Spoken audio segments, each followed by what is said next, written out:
Hi hello నమస్తే welcome to my channel భయ్య. ఈ ఛానల్ కొత్తగా చూస్తున్నట్టయితే ముందుగా సబ్స్క్రైబ్ చేసుకోండి. అలాగే నేను చెప్పే వీడియోస్ మాత్రం అందరికీ ఇచ్చేటండి భయ్య. అయితే ఈరోజు మన టాపిక్ వచ్చేసి మన మార్గన్ రివ్యూ భయ్య. నిజానికి మన విజయ్ యాంటోనీ గారు ఒక పర్ఫెక్ట్ సినిమాని అయితే తీశారనిపించింది భయ్య నాకైతే చూసిన తర్వాత.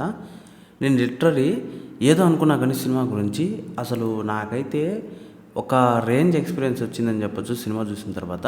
నిజం చెప్పాలంటే చాలా సినిమాలు దీన్ని మించలేవన్న టైప్లో అనిపించింది భయ్య నాకైతే. అంటే నేను ఏ రకంగా అంటున్నానంటే, ఇప్పుడు కొన్ని సినిమాలు ఉంటాయి మనకు తమిళ నుంచి తెలుగుకి రిలీజ్ అవుతాయి, అలాగే తెలుగు నుంచి తమిళ్లో రిలీజ్ అవుతాయి. కాకపోతే అక్కడ రెండు సినిమాలకి కొంచెం అటు ఇటు తేడా ఖచ్చితంగా ఉంటుంది. కాకపోతే ఇక్కడ మనకు అలా తేడా ఏం కనపడదు భయ్య మార్గన్ సినిమాతో. నాకు ఒక బాలీవుడ్ సినిమా చూసినట్టు అనిపించింది. అంటే ఏ రకంగా అంటే, ఇప్పుడు తమిళ నుంచి ఇట్లా తెలుగు నుంచి వచ్చినట్టు అనిపించలేదు భయ్య, నాకైతే బాలీవుడ్ సినిమా చూసినట్టు అనిపించింది భయ్య. ఇంకా క్లైమాక్స్ అయితే ఒక పీక్స్ అని చెప్పొచ్చు. అసలు విజయ్ యాంటోనీ గారు ఒక 6 నిమిషాలు వీడియో వదిలినప్పుడే మనం ఆలోచించాలి భయ్య సినిమా ఏ రేంజ్లో ఉంటుంది అని చెప్పేసి. ఎందుకంటే వాళ్ళకి సినిమా మీద అంత నమ్మకం ఉండబట్టే ఆ 6 నిమిషాలు వదిలారు భయ్య.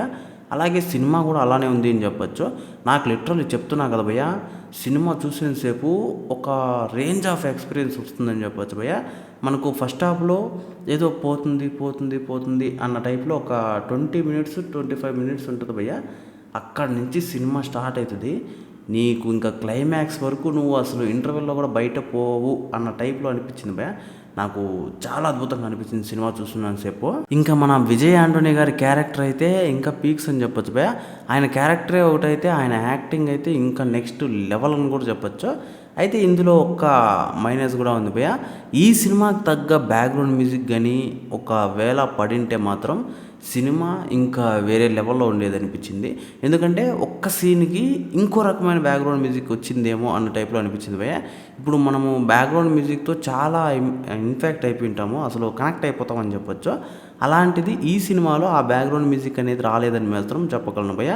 నాకు ఎక్కడో తేడా కొట్టింది అంటే ఆ బ్యాక్గ్రౌండ్ మ్యూజిక్లోనే అని చెప్పొచ్చు. లిటరలీ భయ్య సినిమాకి పేరు పెట్టాల్సిన అవసరమే లేదు, చాలా అద్భుతంగా ఉంది. థియేటర్లో చూడండి, నేనైతే ఖచ్చితంగా చెప్తున్నాను సినిమా ఒక సూపర్గా ఉంది అని చెప్పొచ్చు.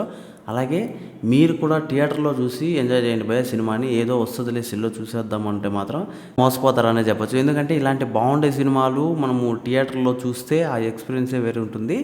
మనం పోయేదే సినిమాకి ఒక భారీ ఎంటర్టైన్మెంట్ కోసం కదా భయ్య. అలాంటిది ఈ సినిమా ఉంటుంది.